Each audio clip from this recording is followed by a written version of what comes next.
Welcome to the League of Legends Champions Spotlight, featuring Gangplank, the Saltwater Scourge. Gangplank is a hybrid melee and ranged physical damage dealer. His main strengths are great mobility, high damage output, and an ultimate that can be cast anywhere on the map. Gangplank's passive is Grog-Soaked Blade. Every attack that Gangplank makes places a stack of Grog-Soaked Blade on his target, up to a cap. Each stack damages and slows the movement of whoever's been struck. Parlay shoots target enemy with Gangplank's pistol, dealing damage. This shot applies on-hit effects such as Sheen, Lifesteal, and Grog-Soaked Blade. Parlay can also critically strike his targets. Additionally, if Parlay kills its target, Gangplank is awarded bonus gold. I take Parlay at level 1 and max it last. Remove Scurvy causes Gangplank to eat a bunch of oranges, healing Gangplank and removing all crowd control effects, such as slows and stuns that afflict him. Raise Morale passively gives Gangplank increased attack damage and movement speed.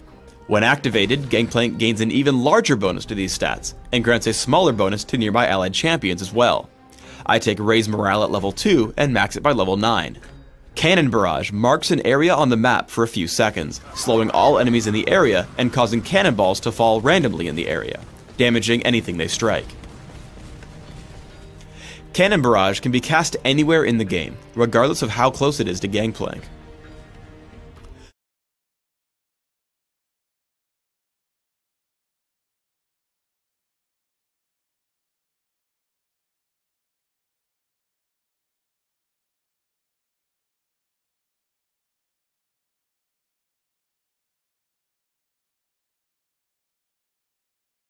With a Rune and Mastery build focused on early damage output and durability, you can easily push around most lane opponents.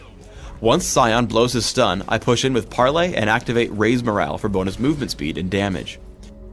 Because of Grog-Soaked Blade's slow, I'm able to keep up with him as I take down his health bar and force him to recall, giving me free space to farm. Because Parlay gives you bonus gold whenever it kills a unit, you want to use it to farm minions whenever you can. In particular, you want to find out exactly how much damage Parlay will deal to ensure you get the kill. However, because of its cooldown, you will have to kill minions with basic attacks sometimes. The better you can predict your cooldown against minion deaths, the better your gold income. Always remember that Parlay can deal critical strikes. This means that occasionally, Gangplank can get extremely lucky. Volibear dives me with Exhaust. I run until it times out, then turn for a Parlay and a basic attack. My 4% critical chance for masteries triggers on both, and I get a completely free kill. When building mostly for damage, don't rely on Remove Scurvy to keep you alive in a team fight. Scion comes in to stun me and the rest of his team follows up.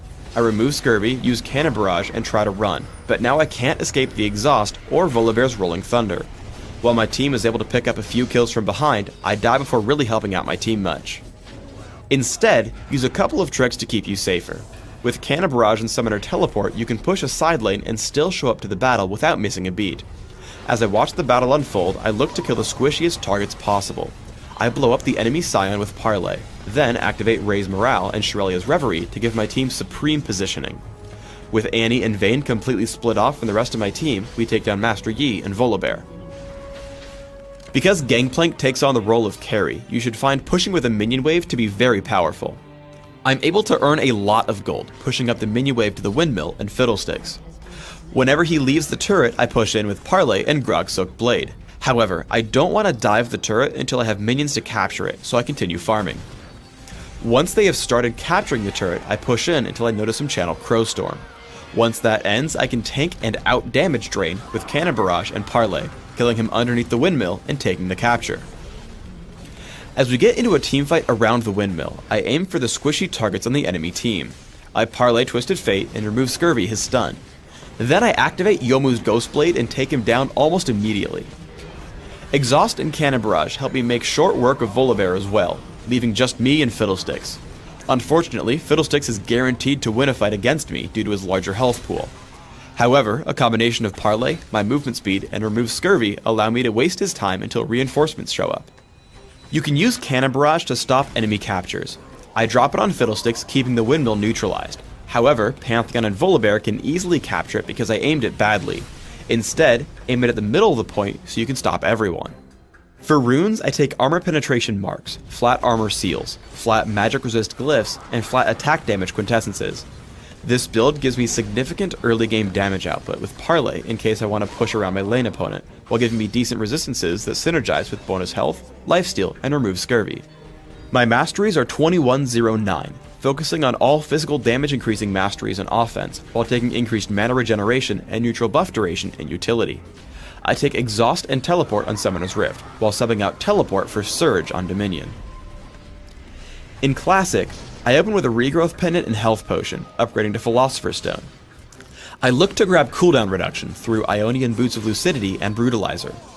I continue my build with Trinity Force and Shurelia's Reverie for even more damage, utility, and cooldown reduction. By the end of the game, I want to deal even more damage through Infinity Edge and Yomu's Ghostblade, and increase my durability with Guardian Angel or Banshee's Veil. In Dominion, I look for more durability and damage through basic attacks instead of Parlay. I open with Prospector's Blade and Boots of Speed. I rush for a lot of mobility through Berserker's Greaves and Yomu's Ghostblade. I flesh out my damage output further with Sanguine Blade and Infinity Edge. At this point, I'll need more durability, so I look for items like Frozen Mallet, Odin's Veil, and Atma's Impaler.